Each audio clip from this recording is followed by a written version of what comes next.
salamat sa mapagpalayang pagmamahal. Welcome to our 365 daily devotion.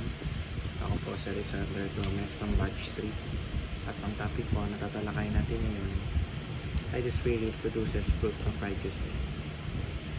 Ngayon po ang ating pag-aaralan ay tungkol sa Galatians chapter 5 verses 22 to 23.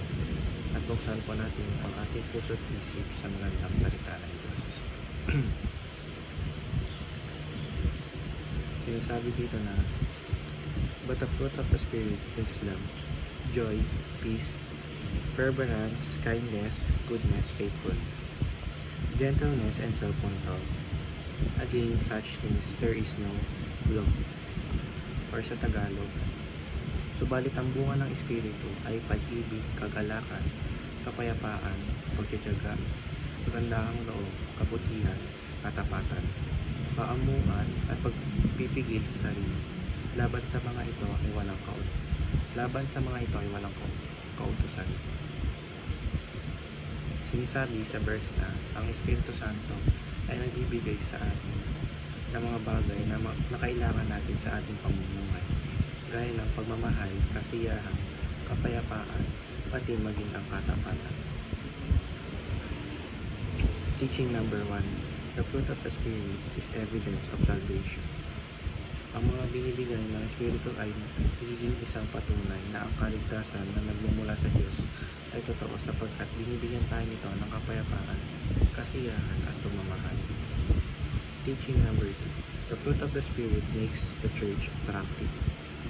Dahil sa mga bagay na ito, ang mga anak ng Diyos ay nakakaroon ng masaganang pamumuhay na nagdudulot ng pagkakaroon ng magandang church at nakakaengganyo sa iba. Teaching number 3. The fruit of the Spirit fulfills the law of God. Ang mga bagay na ito ay ang bumubuo sa kautusan ng Diyos at walang kautusan man na pwedeng kumalaban dito. Application number 1. Escape the trap of false salvation. Huwag tayong mahuhulog sa maling trap kung saan sinasabi na ang salvation ay dahil sa gawa. Magtiwala tayo na ang faithfulness natin ay sapat. Application number 2. Refuse to tarnish the bride of Christ. Huwag nating hayaan na bubulok ang reward at mga fruit na ito, kaya ngayon pa lang ay makinig at sumunod na lang na tayo sa kung ano ang sinasabi sa atin ng Espiritu Santo.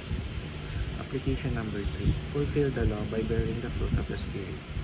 Buuin natin ang pagsunod sa kautusan ng Panginoon sa pamamagitan ng pag-receive ng Holy Spirit at pagtanggap ng mga prutas nito. Yun lamang po ang aking devotions. Maraming salamat.